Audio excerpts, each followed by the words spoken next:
Assalamualaikum warahmatullahi wabarakatuh. Selamat sore para pemirsa channel Susno 2J. Sore ini saya kedatangan tamu istimewa. Kenapa saya katakan istimewa? Karena terkait dengan perkara yang menggegerkan Republik ini. Tak kalah hebohnya dengan perkara Sambo, dengan perkara Kanjuruhan, dan dengan perkara judi online, dan dengan perkara yang sekarang baru geger juga, yaitu uang komisi tambang. Ini terjadi di lingkungan Polri semua. Nah, apa perkaranya? Publik sudah tahu, yaitu perkara narkoba.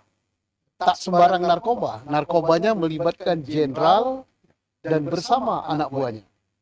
Isu yang beredar dari pertama menggelinding sudah agak melenceng sekarang, berubah.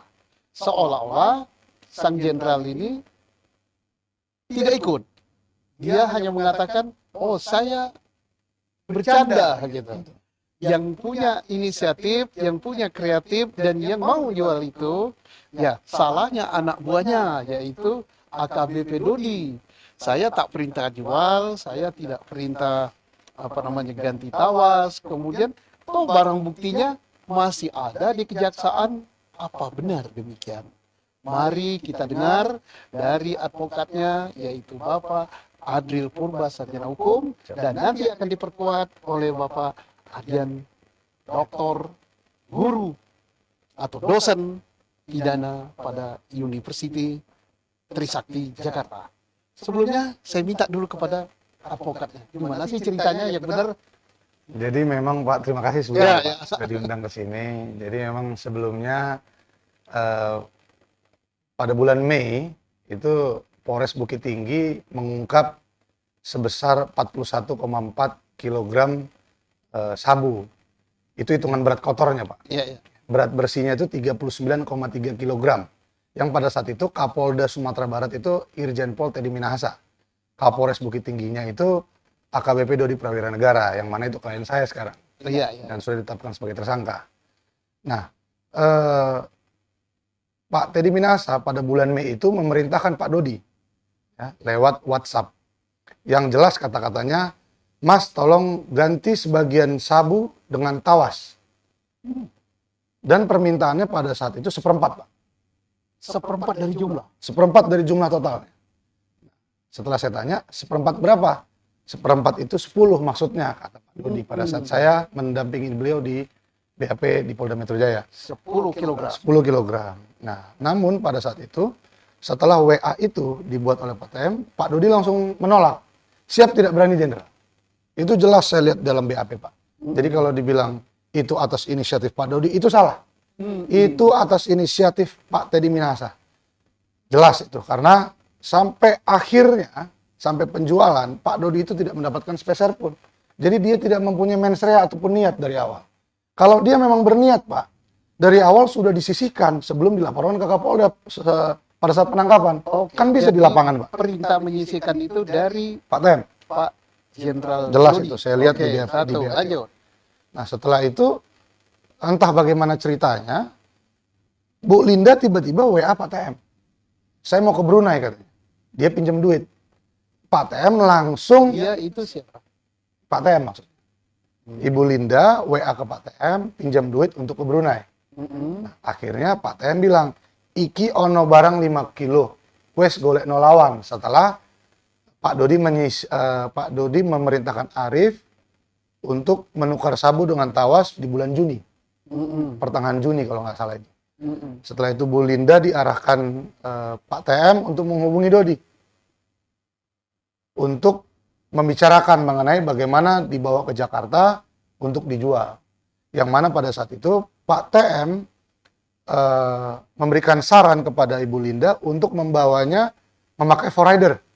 Kata penjelasan Bu Linda dan itu dituangkan dalam BAP. Forrider dibawa melalui jalur darat ke Jakarta. Nah, tapi ada juga saran kepada Pak Dodi bahwa sabu itu katanya dibawa saja dengan Pak TM berdua dengan Pak Dodi melalui pesawat. Karena kopernya Pak TM itu tidak pernah dicek selama jadi Kapolda Sumbar.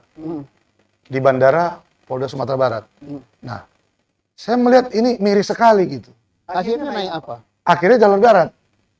Akhirnya jalur darat ditetapkan sama Pak Dodi karena Pak Dodi tidak berani. Saya tidak berani jenderal karena rawan jenderal. Lebih baik kami pakai jalur darat, pakai mobil pribadi. Jadi akhirnya mereka berdua, Pak Arief dan Dodi jalur darat pakai mobil Jimny-nya Pak Dodi berangkat ke Jakarta. Oke, cerita langsung diserahkan kepada Habis siapa itu Jakarta? Pak Dodi memerintahkan Arief untuk jadi dirinya. Pak Dodi sampai di Tol Karangtengah pulang ke rumahnya dan Pak Arief langsung ke rumah Linda untuk menyerahkan sabu 5 kilo tersebut. Nah, tapi Arief ini harus menjadi Dodi. Jadi dia bilang nama dia Dodi dan pada saat penangkapan terjadi pun Bu Linda tidak mengenal Pak Dodi yang asli seorang Kapolres. Dia mengenalnya Dodi yang menjadi Samsul Ma'arif. Arif gitu. Nah, terus akhirnya Ibu Linda itu menjual kepada buyer tapi melalui Kasranto, Kapolsek Kalibaru itu. Terus hasilnya diambil 50 juta oleh Arief. Enggak, dijual itu semua dijual 5 kilogram itu. Belum, 1 kilo dulu, Pak. 1 kilo kepada Kaswanto. Kasranto, melalui Kasranto, bukan melalui Kasranto. Nah, terus hasil penjualan tersebut nilainya 500 juta, Pak. 500 juta 1 kilo. 1 kilo. 500 juta itu 100 juta diambil Kasranto, 50 juta diambil Linda, 50 juta lagi diambil Arief, dan 300 kilo diserahkan kepada 300 kilo. 300 juta salah. 300 juta diserahkan kepada Pak TM melalui Dodi. Namun ditukar dulu ke Singapura dolar 27.300 Sing dolar. Itu langsung dibawa Pak Dodi ke rumahnya Pak TM di Jagakarsa. Itu sepenjelasan Pak Dodi dalam BAP. Jadi yang menyerahkan ke TM Langsung Dodi. Pak Dodi. Dan ada saksinya supirnya Pak Dari Dodi. dana dari 1 kilo. 1 kilo kan yang terjual tadi. 1 kilo baru terjual. Yang 4 kilo di mana? 4 kilo itu sekilonya 2 kilo pertama, sekilo kedua itu memang sedang dalam tahap proses penjualan, namun ketangkap duluan. Sekilo lagi di Linda, 2 kilo masih di rumah Dodi. Nah, kenapa bisa di rumah Dodi? Kan banyak pertanyaan tuh, Pak. Dan Pak TM melalui pengacara selalu bilang, Di rumah Dodi di Jakarta. di rumah Dodi di Jakarta. Jadi Pak TM melalui pengacara selalu bilang begini, Pak. Pak TM itu tidak pernah memegang barang tersebut. Pak TM tidak pernah melihat barang tersebut. Memang benar. Karena Pak TM yang memerintah. Gitu. Jadi dugaan kami Pak TM ini adalah aktor intelektual sebagai dalang. Dia inisiatornya, dia yang mengenalkan Dodi ke Linda, dan dia yang mengarahkan semua untuk menjual harganya dan sampai memerintahkan untuk mencabut semua. Oke. Dari intinya kita sudah bisa menyerap bahwa Polres Bukit Tinggi di bawah kepemimpinan Dodi menangkap sabu sebanyak 42 kg, tapi berat bersih 39, 3. diperintahkan disisihkan 10 kg dengan alasan untuk undercover untuk mancing supaya anggota mendapat hadiah. Yang dimaksud dengan hadiah itu tidak jelas. Ya, betul, Pak. Tapi Pak Dodi tidak sanggupnya dia hanya 5 kilo. Ternyata barang di tangan dia 5 kilo, ada perintah lagi, barang 5 kilo itu diganti dengan tawas. Tawas, betul. Ini perintah dari Pak TM. Dengan tanpa tahu apa-apa, Pak Dodi sudah dihubungi oleh seorang wanita di Jakarta, yaitu Ibu Linda, Bu Linda, yang mengkaitkan supaya barang itu dibawa ke Jakarta. Kemudian barang dibawa ke Jakarta lewat darat, di daratlah terjadi proses penyerahan pada Bu Linda. Betul. Setelah di tangan Bu Linda, barang dijual 1 kilo dulu, yang 1 kilo ini menghasilkan dana 500 juta rupiah. 500 juta rupiah itu 100 juta untuk Kaswanto, karena melewati Kaswanto, Kapolsek Kalibaru, yang 50 juta diambil Linda, untuk Linda. 50 juta lagi untuk Arief. 50 juta lagi untuk Arief. Dan 300 juta diserahkan kepada Pak Dodi. Diserahkan kepada Pak Dodi. Untuk ditukar dolar. Diserahkan kepada Pak TM. Total 300 juta. Yang menyerahkan Pak Dodi langsung. Kepada Pak TM. Di rumahnya rumah Pak TM di Jakarta. Di Jagakarsa, betul. Barang 2 kilo sisa ada di tempat Pak Dodi. Iya, betul. Kemudian yang 1 kilo lagi dalam proses penjualan. Berarti 1 kilo lagi di rumah Linda. 1 kilo lagi di rumah Linda. 5 kilo. Jadi, Oke. Bagaimana menurut pakar pidana kita? Kalau tadi kan terdengar bahwa Pak TM atau Pak TM itu dia tidak mau memegang barang bukti katanya. Apakah ini dengan bisa mengelak bahwa dia tidak terlibat dalam perkara ini karena tidak memegang barang bukti? Iya. Bisa saja tidak memegang barang bukti. Tetapi ada jejak digital Jejak digital. yang bisa dilihat. Jadi dari WA-nya ya itu bisa kelihatan kalimat-kalimat bahwa dia terlibat di situ. Ya. Jadi memang di dalam hukum pidana itu ada tadi dikatakan pelaku intelektual gitu ya. Tapi dalam hukum pidana itu ada istilah penganjuran. Jadi orang mau melakukan kejahatan tanpa harus kotor tangannya. Jadi dilakukan oleh orang lain. Itu diatur dalam pasal 55 ayat 1 ke 2. Itu yang memang jarang diterapkan gitu, oleh aparat penegak hukum kita. Jadi ketika itu terjadi, ya ada kemungkinan betul bahwa si Pak TM itu tidak ada barang bukti di tangannya, tapi dengan jejak digital itu Tidak ada barang bukti berupa narkoba ya? Berupa objek penjualan. Iya. Tapi apakah kalimat di dalam HP dan sebagainya itu bukan barang bukti? Itu barang bukti. Tapi yang maksud saya tadi adalah Barang bukti berupa objek yang dijual. Objeknya berupa narkoba tadi. Jadi berarti TM tidak dapat menghindar bahwa dia tidak terlibat karena tidak ada barang bukti narkoba di tangan dia. Betul. Dia tidak menyentuh, dia tidak melibatkan. Tetapi dia menerima duit. Iya. Itu jelas itu tadi. Jadi keterlibatannya dia menerima uang gitu. Dia memberi perintah Dia memberikan perintah. untuk menyisihkan. Iya. Dia memberi perintah untuk mengganti dengan tawas. Iya. Kemudian Pak Dodi, AKBP Dodi tidak tahu sudah dihubungi oleh wanita yang namanya Linda. Linda. Menurut keterangan Linda, siapa yang menghubungi dia? Pak TM. Itu jelas di dalam Dapat WA. nggak Linda membuktikan bahwa yang menghubungi dia untuk menjual narkoba itu adalah Pak TM? Apa buktinya?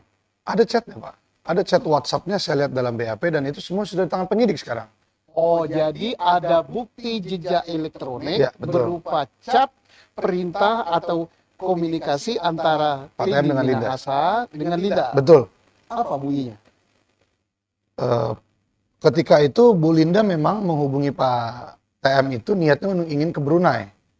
Setelah itu untuk minjem duit. Terkait dengan Ya. ini, enggak terkait dengan Ya. narkoba. Setelah itu balasan Pak TM, iki ono barang 5 kilo, wes golek no lawan. Yang artinya ini ada barang 5 kilo, carikan lawannya dan posisi barang di Riau kata dia. Itu dalam WA-nya ada. Terus lanjutlah mereka berbincang mengenai bagaimana proses dibawa ke Jakartanya, awalnya mau dijual. Mereka itu siapa? Pak TM dengan Ibu Linda. Oh, jadi TM dengan Ibu Linda berbincang tentang barang ini. Iya, betul. Kemudian tahu-tahu Dodi dihubungi oleh Bu Linda. Enggak, Bu Linda disuruh ngubungin Dodi dan begitu juga Dodi. Pak Dodi melalui WhatsApp itu dikirim nomornya Linda yang namanya Anita Cepu, kontak person gitu kan, nomor. Tolong dihubungi ya Mas. Ini Bu Anita Cepu gitu. Siap Jenderal. Nah, barulah mereka menghubungi. Tapi walaupun Pak Dodi pada saat itu mengulur-ulur waktu. Siapa yang dulu menghubungi? Apakah Pak Dodi menghubungi Bu Linda duluan atau Bu Linda menghubungi Pak Dodi? Duluan mana? Ibu Linda setahu saya. Karena Pak Dodi itu sempat tidak mau menghubungi Linda. Bukan, enggak, saya soal mau atau tidak itu enggak masalah. Yang siapa yang duluan menghubungi? Pak Dodi, Ibu Linda kepada Pak Dodi. Jadi yang lebih dulu menghubungi Ibu Linda kepada Pak Dodi. Apa bunyi hubungannya? Bunyi. Pembahasan mengenai bagaimana dibawa ke Jakarta. Oh, jadi membicarakan tentang bagaimana membawa narkoba itu ke Jakarta. Dan nilai uangnya itu dibicarakan Pak TM kepada Ibu Linda. Jadi yang mengklaim, penjelasan Bu Linda, yang mengklaim 1 kilo 400 juta itu Ibu Linda kepada Pak Dodi. Kepada Pak TM. 500, tadi 500. 400 juta itu setelah bersih untuk Pak TM, niatnya begitu awalnya. Oh, jadi sudah ada perundingan antara Bu Linda dengan Pak TM. Harga narkoba itu 1 kilo. 1 kilo dipatok 400 400 juta untuk Pak TM. Tetapi faktanya terjual. Faktanya terjual 1 kilonya 300 juta bersih untuk Pak TM. Makanya Pak TM kesal dan 4 kilo itu semua disuruh tarik lagi dari Bu Linda oleh Pak Dodi. Jadi Mas Dodi tarik semua 4 kilo yang lain sebelum terjual dari Linda. Karena saya tidak suka orang yang tidak komit. Begitulah penjelasan Pak TM kepada Pak Dodi. Jadi harga yang dipatok Tidak sepakat Pak Dodi adalah 400 juta. Namun Tetapi faktanya 300 juta. diserahkan kepada Pak TM 300 juta. Betul. Langsung Pak TM marah sekali. suruh tarik sisanya. Betul. Nah, ditarik sisanya ternyata di tempat Bu Linda tinggal 2 kg. Iya. 1 1 kilogram. kilogram. 1 kilogram dalam proses penjualan, 2 kilogram ada Dibawa di ke rumah Pak Dodi. Pak Dodi. Nah, kalau melihat ini kita tanya kepada pakar pidana kita. Dalam nggak keterlibatan dari Pak TM? Kelihatannya dalam sekali ya. Jadi dari hasil komunikasi antara Pak TM dengan Dodi, ya itu menunjukkan bahwa keterlibatan Pak TM itu secara teknis ya mengatur itu semua. Jadi artinya yang mengatur operasional jual beli ini Pak TM kan? Iya. Perintahkan ini, Iya, perintahkan ini sampai dengan mengatur harga, Iya. sampai dengan mengatur bagaimana berapa dia harus terima. Betul. Kemudian karena harga gak cocok, perintahkan ambil. Ambil. Jadi berarti dari sini terlihat Pak, yang katanya untuk apa? Undercover. Iya, apa untuk tadi? undercover. Awalnya iming-imingan Pak TM kepada Pak Dodi itu untuk undercover, makanya Pak Dodi mengokekan walaupun dia awalnya menolak. Nah, setelah dia menukar sabu dengan tawas yang disuruhnya Arif, barulah di situ ketahuan bahwa Pak TM memerintahkan Dodi untuk mencari buyer. Yang mana Pak Dodi tidak punya itu, Pak. Dia tidak punya kenalan buyer, tidak pernah dinas selama di narkoba, hanya baru 7 bulan di Polda Jawa Barat. Jadi dia tidak punya pengalaman dalam hal itu. Memang dia pun tidak punya niat untuk menjual. Dipikir dia dengan Arif pada saat itu, dipikir Dodi dengan Arif awalnya, itu untuk keperluan pribadinya Pak TM. Mereka sempat ngobrol, apa ini untuk keperluan pribadinya Pak TM ya? Dia pakai nggak ya? Keperluan Gitu. pribadi itu Dia pakai ya mungkin ya gitu. Mm. Untuk undercover yang mau ditangkap siapa ya? Kan mereka nanya. Gitu. Mereka berbincang di situ. Nah, dan setelah sabu itu ditukar dengan tawas, Pak TM memerintah bayar, disitulah kekecewaan besar Pak Dodi. Oke, satu pertanyaan. Ya. Apakah pernah ditanyakan kepada Pak Dodi, barang kan masih di Ya. Sumatera kan? Ya, betul. Mau dibawa ke Bu Linda Betul, ke Jakarta. kan? Sudah mulai timbul kecurigaan kan? Sudah. Bahwa ini Diarahkan sampai untuk jual. menentukan harga. Ya, betul. Kenapa Pak Dodi tidak mau berhenti Nah, jadi begini, Pak. peristiwa ini? Saya sudah tanya itu ke Pak Dodi. Hmm. Dan Pak Dodi lantang menjawab saya. Saya takut. kata dia. Karena tekanannya luar biasa. Saya dipindah, bro. Dipindah kamu gimana, Bang? Jadi memang ada chat WhatsApp itu, saya lupa persisnya, bulan Juni, itu Pak Dodi WA. Chat WhatsApp kepada Pak TM, izin Jenderal, saya pindah ke logistik Polda Sumbar. Nah, Pak TM di situ katanya seolah-olah tidak mengetahui. Namun, tidak mungkin seorang jenderal tidak mengetahui perpindahan Kapolresnya, kata Pak Dodi. Jadi disitulah katanya bergeningnya Pak TM untuk memerintahkan Dodi dipindah dahulu supaya Pak Dodi mau melancarkan perbuatan jahat ini. Gitu. Makanya dia mau melaksanakannya, walaupun sebenarnya dia mau memusnahkan awalnya, Pak. Kita musnahkan aja ya, Arif. Ini makin gila nih, kita disuruh jual katanya. Awalnya mau dimusnahkan, tapi setelah dia dipindah ke logistik, yang dia orang lapangan, orang reserse, tiba-tiba dipindah ke balik layar, Pak. Itu sesuatu kekecewaan berat. Pak Dodi, saya sudah ungkap 41,4 kg berat berat kotornya. Saya malah dipindah, bukan dapat prestasi, bukan dapat apresiasi, malah dipindah. Tapi dipindah itu kan sebelum menjual narkoba kan? Sebelum bawa ke Jakarta. Berarti kan tidak ada kekecewaan karena proses jual beli ini kan? Bukan, Pak, maksud saya dia semakin takut bahwa kalau saya mengulur-ngulur sebulan aja, itu saya dipindah. Apalagi saya mengulur lebih lama. Atau bahkan saya tidak melaksanakan apa perintah Pak TM. Karena Pak Dodi tanya juga ke letting-lettingnya sebelum dia melakukan ini, dia nanya, gimana sih modelnya Pak TM? Karena sebelumnya memang mereka tidak pernah bekerja sama antara Pak TM dengan Pak Dodi. Setelah Pak Dodi tanya-tanya ke letting-lettingnya ataupun ke orang-orang dekat Pak TM, memang Pak TM ini katanya, kata Pak Dodi, kalau sudah benci ataupun sekali tidak merasakan perintahnya, dia marah, itu akan diingat sampai dia pensiun. Nah dia takut, Pak Dodi itu semakin takut. Dia dipindah dari Kapolres yang menurut penilaian Pak Dodi, dia turun kira-kira ya. Turun, ya betul. Nah, karena apa penilaiannya? Itu karena tidak melaksanakan perintahnya untuk mencari bayar. Jadi perintah mencari bayar itu pada saat dia masih menjadi Kapolres. Betul. Tapi tidak dapat. Tidak dapat. Nah, adapun bayar itu datang sendiri, yang mencari bayar Bu Linda tadi siapa? Pak TM. Pak TM yang mengenalkan Linda kepada Dodi. Untuk diarahkan ke Jakarta untuk dijual. Dan Ibu Linda lah yang nyari penjualnya itu Kasranto. Gitu. Dan Bu Linda melaporkan kepada Pak TM bahwa saya sudah mendapatkan bayar melalui Kapolsek, kata dia. Nah, jadi terus Pak TM mendesak Dodi, Dot, itu respon si Anita, respon. Karena si Dodi ini sempat beberapa kali matiin handphone, mengulur-ngulur waktu. Tapi Pak TM terus mendesak terus. Semakin jelas saja bagaimana Pak Doktor Hukum Pidana melihat ini. Kira-kira pengendalinya siapa di sini? Ya, jelas sekali. Saya melihat bahwa peran daripada Pak TM itu besar, dominan sekali dalam kasus ini. Jadi kalau menurut saya sih, ya harus didalami betul untuk pemeriksaan pada Pak TM ini gitu. Supaya apa? Supaya kelihatan bahwa seorang jenderal sampai tega memperlakukan anak buahnya seperti itu adalah sesuatu yang jadi justru otak daripada perbuatan jual beli narkoba ini ada di TM. Atau intelektualnya ada di TM.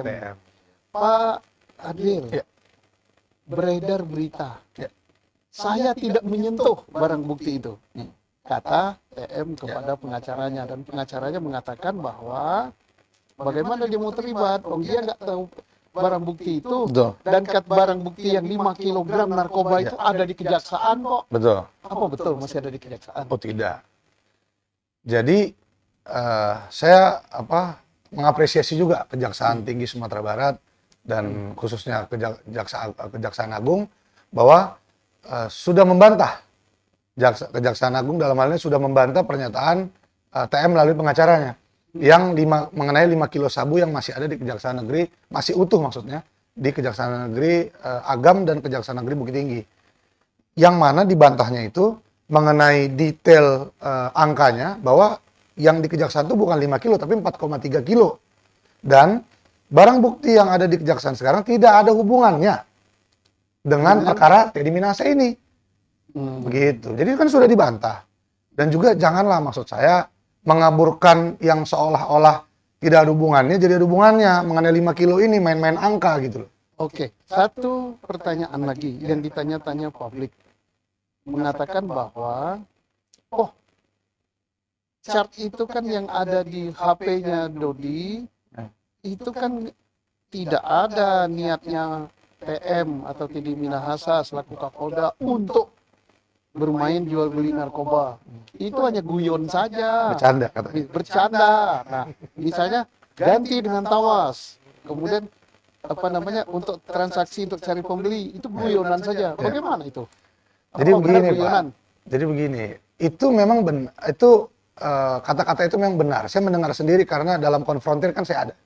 Konfrontir antara yang di satu meja itu Pak Dodi, Ibu Linda, Pak Dodi dan Pak TM. Nah, dan Pak TM didampingi langsung pengacaranya. Nah, di situ dia menyebutkan bahwa chat itu semua kelakar katanya.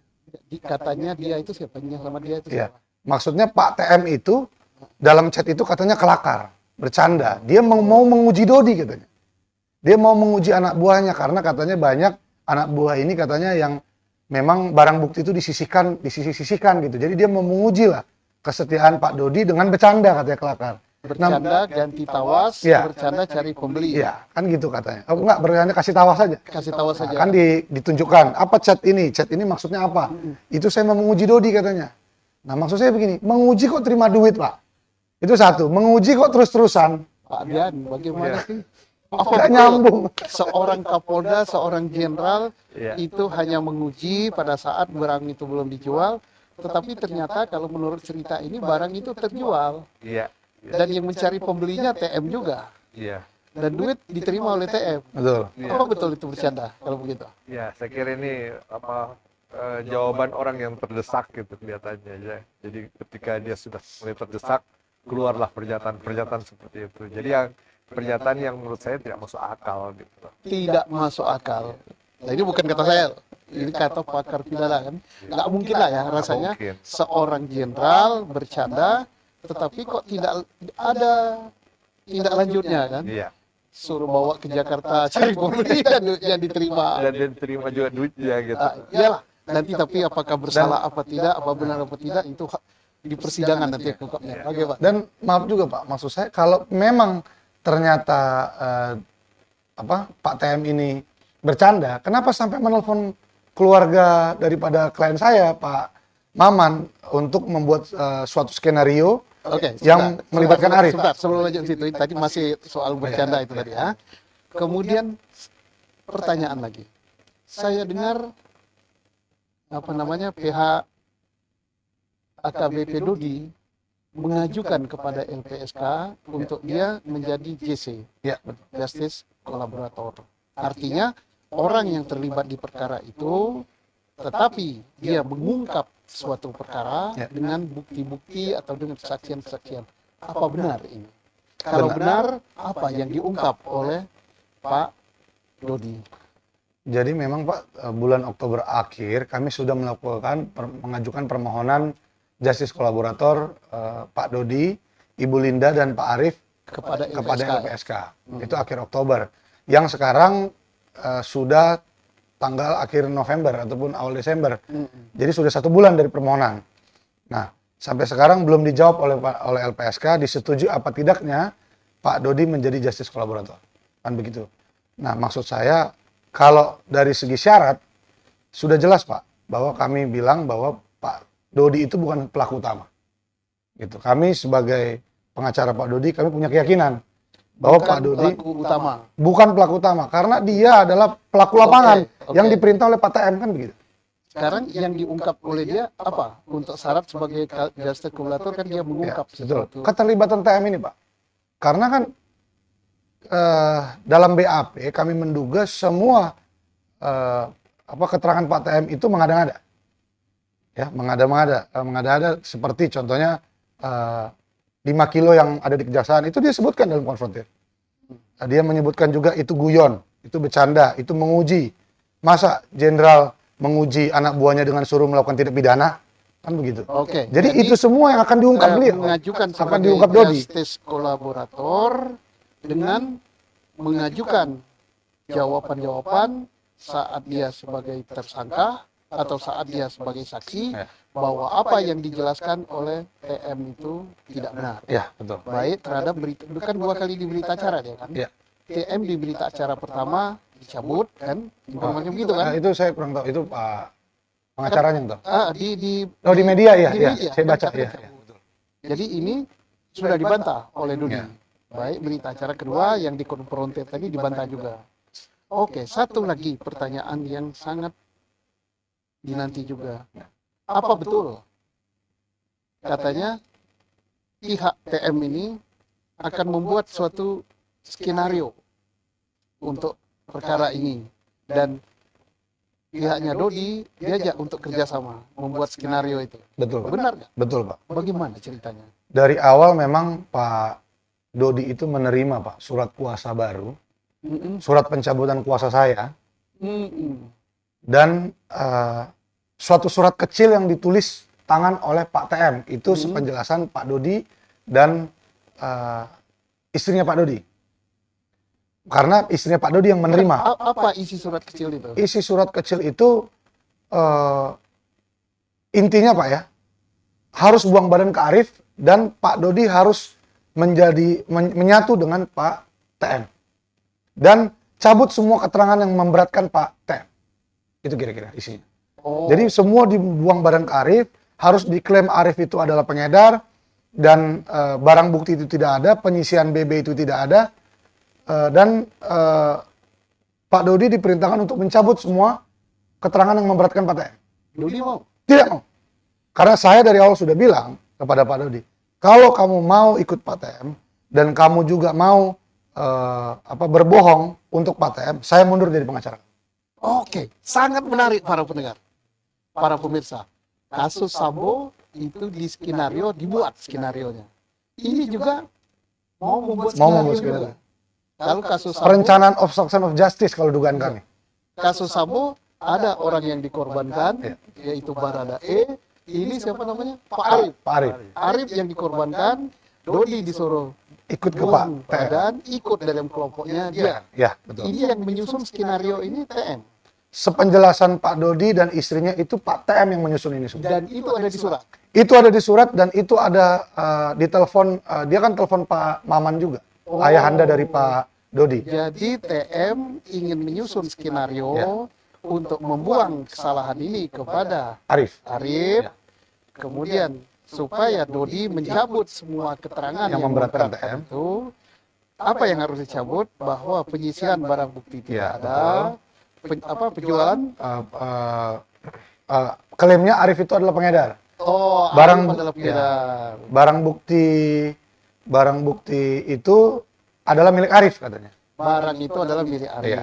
Jadi Arif ini mau dikorbankan. Saya bilang, jangan menzolim orang, saya bilang gitu. Oh, Jangan mau. Awalnya memang Pak Dodi ini sempat ragu karena intervensi-intervensi itu tadi. Tapi saya bilang, Untuk kamu jangan menciptakan itu, kebohongan baru, itu obstruction of justice. ada surat, kemudian ayahnya daripada Dodi, Ditelepon. yaitu Irjen Pol Purnawirawan Maman, ditelepon. Ditelepon. Rencana skenario ini. Bahkan dijanjikan akan membayar semua ini.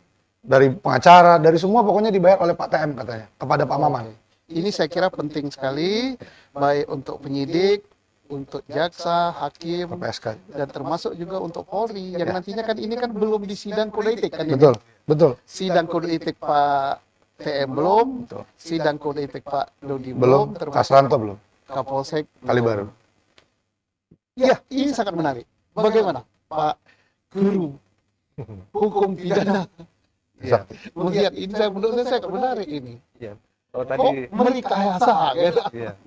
Kalau tadi dikatakan bahwa ada skenario yang ingin dibuat oleh TM, yaitu Skenario rekayasa loh. ya rekayasa. Jadi menyatu antara TM dengan Dodi untuk menyalahkan ke Arif. Arif. Sebenarnya ini sesuatu yang yang di dalam hukum pidana dikatakan cancer from the spoon. Jadi seseorang yang tidak bisa dipidana karena tidak bersalah gitu. Dan sebenarnya dalam hukum pidana juga tidak dikenal adanya tanggung jawab pengganti. Jadi kalau tanggung jawab pengganti kan orang yang bersalah lalu orang lain yang suruh bertanggung jawab kan begitu. Itu hanya dikenal dalam tanggung jawab mengenai korporasi. Tapi kalau dalam tanggung jawab seperti seperti kasus narkoba ini, saya kira tidak mungkin. Dia ingin menghindar loh, bukan untuk kita jawab. Seolah-olah dia tidak berbuat, tapi yang berbuat itu adalah Arif. si Arif.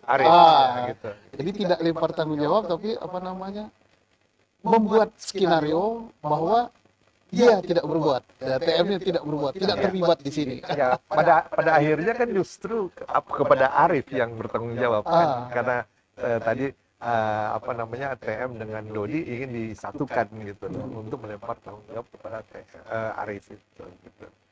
Oke, para pemirsa sekalian, terima kasih Pak Adil, terima kasih Pak Den. Bagus sekali, menarik sekali. Ini publik lah yang akan mengawal perkara ini sampai ke pengadilan. Mana yang benar, mana yang tidak. Semoga yang benar terungkap, yang tidak juga terungkap. Dan tak ada suatu kejahatan yang sempurna. Terima kasih para pemirsa sekalian. Selamat menyaksikan. Terima kasih Pak Den.